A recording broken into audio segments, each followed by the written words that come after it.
कि उठो मेरे दुनिया के गरीबों को जगा दो, काख उमरा के दरो दीवार हिला दो। जिस खेत से मुयस्सर नहीं हो दहकान को रोजी, उस खेत के हर खोशे गंदम को जला दो। सारे धर्मों को अपने धर्मों के आदर्श का पालन करना चाहिए और दूसरों का आदर करना चाहिए। हम सनातन धर्म हो या बौद्धिज्म हो या ईसाइज्म हो, हम उसका आदर करते हैं और मुसलमान होने की हैसियत से अपने मजहब का पालन करते हैं। यही सेकुलरिज्म है, इसकी आवाज आपके बेटे ने उठाई है। मुल्क इस वक्त दोराहे पे खड़ा है। आया इस मुल्क में तमाम तो लोगों के मजहबी अकीदे बाकी रहेंगे या नहीं रहेंगे? इस मुल्क में लोगों के अकीदे, लोगों के मसाजिद तोड़े जा रहे हैं। ऐसे वक्त में जरूरत इस बात की है कि माजी की तरफ फिरो। हमारे बुजुर्गों ने जो कुर्बानी दी आजादी की, और आइन को बनाने में दस्तूर साज कमेटी के जिम्मेदारों ने जिस तरह से इस मुल्क में गंगा जमनी तहजीब, हिंदू मुस्लिम सिख ईसाई सभी के अकीदे की हिफाजत की है, आज मोदी और योगी की सरकार में इन चीजों को तोड़ने की कोशिश की जा रही है। मेरे और आपके मोहसिन इंसानियत ने यह फरमान जारी किया है, जब बुराई को देखो तो हाथ से रोको, न हो तो जबान से टोको। गोंगों की औलादें बार बार ये कहती हैं कि बोलने से क्या होता है। अल्हम्दुलिल्लाह, बोलने से तो सब कुछ होता है। ये मैं बार बार कह चुका हूं, दोहरा कर नहीं कहूंगा। ऐ गोंगे, तू जब हम पर इल्जाम भी लगाता है तो बोल ही कर लगाता है, नाच कर नहीं लगाता है। बोलने से यही होता है। लेकिन मसला यह है कि आज हम जहां जिस बात के लिए कह रहे हैं, वो ये कह रहे हैं इस मुल्क में जिस कौम की सियासी ताकत घटेगी, आजादी के वक्त हमारी मस्जिदें तोड़े गए, मस्जिदें तोड़ी गई, मदरसे नजर आतिश किए गए। लेकिन आज अल्हम्दुलिल्लाह उससे आलीशान मस्जिद और मदरसे हमने बना लिए। मैं इसका मुनकर नहीं हूं, लेकिन आज इनकी हिफाजत की जो जरूरत पड़ी है वो सिर्फ मुनाजात से नहीं होगी, मस्जिदों के दुआओं से नहीं होगी, मदरसे के दुआओं से नहीं होगी। जब तक पार्लियामेंट असेंबली में आपकी तवाना आवाज नहीं होगी, आप अपने इन अकीदत के मराकिज को तहफ़्फ़ुज़ नहीं कर सकते। उसके लिए जरूरी है कि आपकी लीडरशिप हो।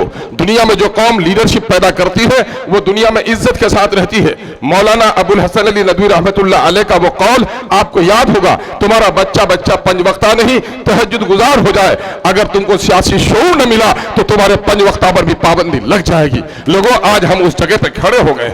आकाए मदनी की जिंदगी देखो, 53 साल तक दावत दी, मुट्ठी भर लोगों ने कलमा पढ़ा, लेकिन जब मदीना पहुंचे तो दावत ही नहीं, दावत के साथ ताकत भी थी। ताकत का हुसूल ईमान का हिस्सा है, सदका देना ईमान का हिस्सा है, देने वाला हाथ ऊपर रहता है। इसलिए इस मुल्क के ज़माने कार में अपनी मौजूदगी को दर्शाना हमारा और आपका अखलाकी फरीजा ही नहीं, मैं तो समझता हूं कि इस वक्त का दीनी फरीजा भी है।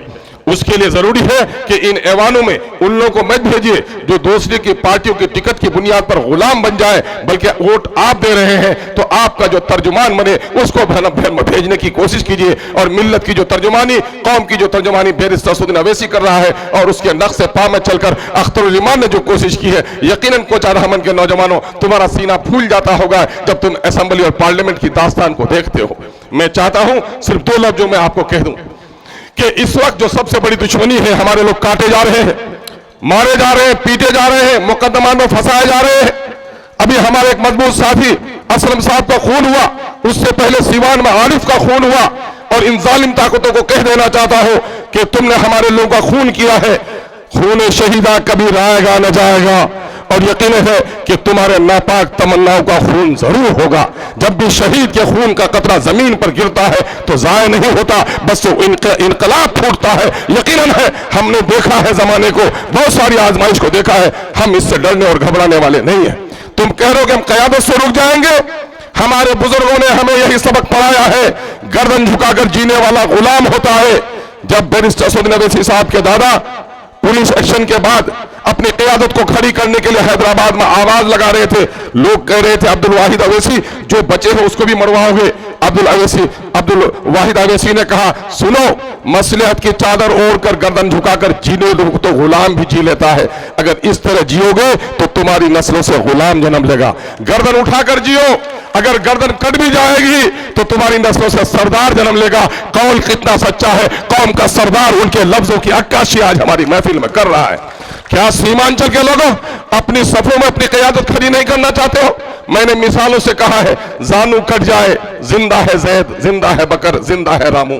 बाजू कट जाए जिंदा है जैद, जिंदा है रामू, लेकिन गर्दन कट जाए तो जैद नहीं है, रामू नहीं है, उसकी लाश है। जिस तरह जिस्म में गर्दन जरूरी है जिंदा रहने के लिए, कौम की जिंदगी के लिए भी क़यादत जरूरी है। जिस कौम का कोई कायद नहीं वो लाश की तरह हो जाता है। क्या जिंदा रहना चाहते हो या लाश बनना चाहते हो? जिंदा रहना चाहते हो? मुझे बताओ कि इस वक्त क्या हो गया? यादव का नेता कौन है? बताओ कौन है यादव का नेता? कुर्मी का नेता कौन है? मछुआरे का नेता कौन है? मल्लाह का? पासवान का नेता कौन है? उन दलालों के बच्चों को कह दो जो कहता है कि बीजेपी का वोट कटवा, बीजेपी को जिताने के लिए वोट कटवा है।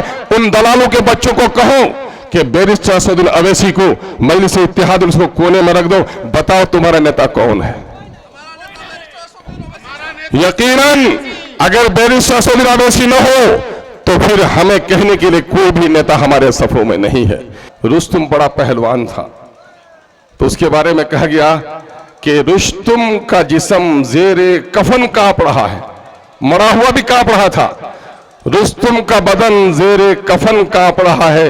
अल्लाह रे कि शेर की आमद है कि रन कांप रहा है। मेरी मुराद है शेर हिंदुस्तान जनाब बैरिस्टर असदुद्दीन अवैसी साहब।